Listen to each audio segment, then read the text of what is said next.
Hey guys, Tony here, drinking the Bourbs.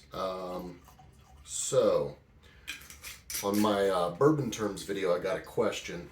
It was from my wife. Not going to try to sugarcoat that. And when she put it on there, I literally went straight to her and I said, "Really?" But she swears that she doesn't remember exactly why uh, alcohol's measured in proof.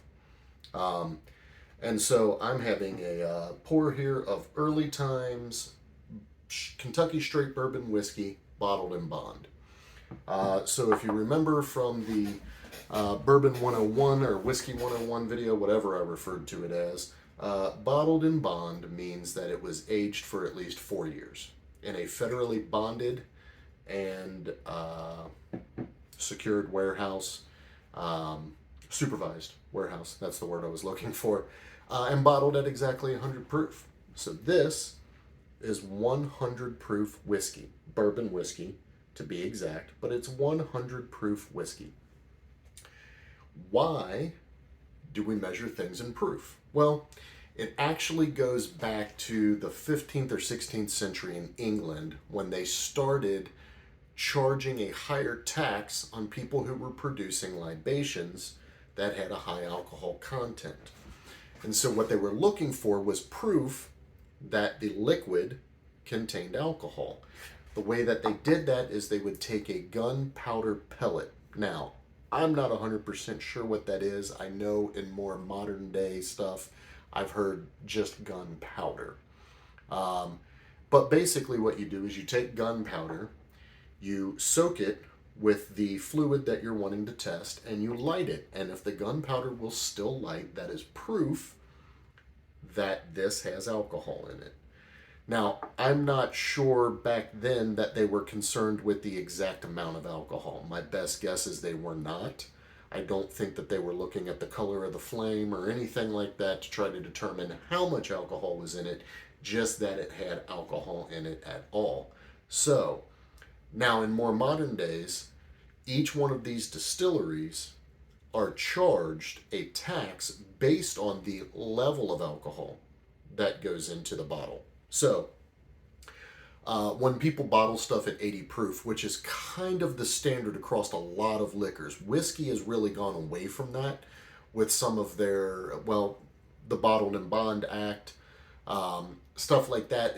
They were looking for a higher quality thing. But when you're looking at stuff like vodka and tequila and gin, stuff like that, back then 80 proof was what they bottled those at. And a lot of people would bottle their whiskeys at that too. For one big reason being, it was cheaper on taxes.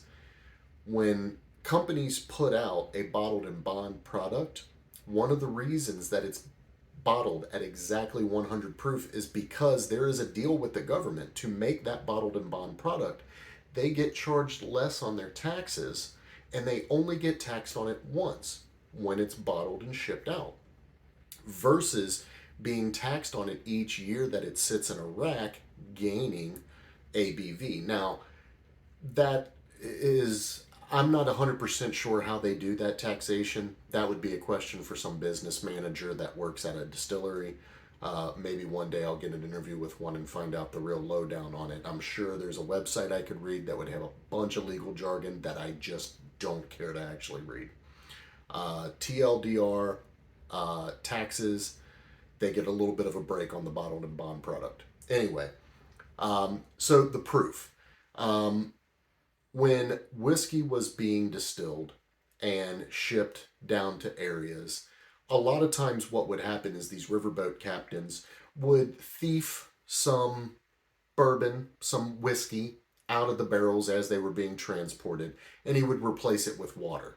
Well, depending on how many people's hand this barrel passed through, by the time it actually got to its end point down in Louisiana or wherever it was being sent to, I mean, I'm not just saying that like the riverboat captains were all the bad people.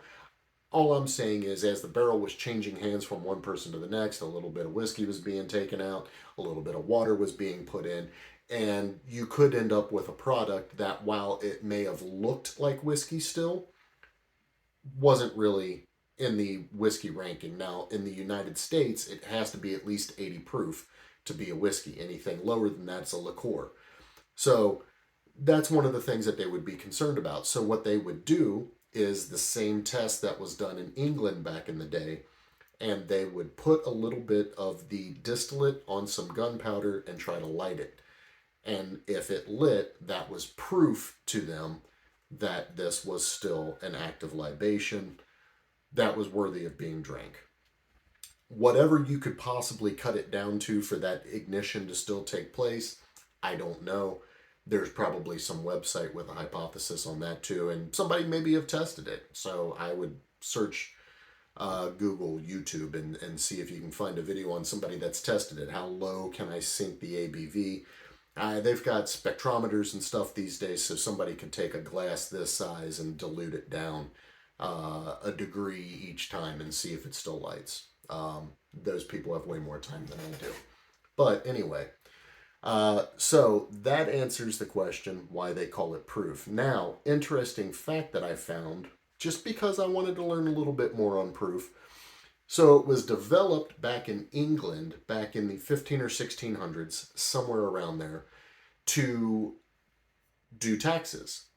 But in England, it was 1.75 times the percentage of alcohol is what they would call the proof. So it wasn't the clear-cut double that we have. 40%, 80 proof. For them, 40% comes out to, let me get my calculator, because I know it's 1.75 times. So 40 times 1.75 would only be 70 proof over there. So 70 proof there, 80 proof here. In France, it's 40 proof. France's proofing system is dead on the ABV. So if you go to France and you buy a bottle of wine or any spirit and it says the percentage of alcohol on it, they also consider that the proof. So 40%, 40 proof, 17%, 17 proof. So I found that pretty interesting. I don't know if France did their whole thing for a taxation purpose or if they just jumped on with everything else. But here in the States, in America, when we started distilling spirits, we took the English method and simplified it with a 2x instead of the 1.75x. And that's how we got our proofing system of doubling the ABV. So I think it really just came down to we were lazy. We didn't want to figure out 1.75. Go 2x, who cares? Tastes delicious. So anyway, there's the answer to that question. If you guys have any other questions you'd like me to answer, I will do some research. I'm not going to dig super deep, but I will give you any information I have, and I will usually try to find that information somewhere on an official site to back up my ticker. I am 44, and I drink a lot of bourbon. Not 100% sure how reliable my brain is anymore. But anyway, I hope you guys are drinking something yummy. I hope this helps you out a little bit, and catch you guys next time.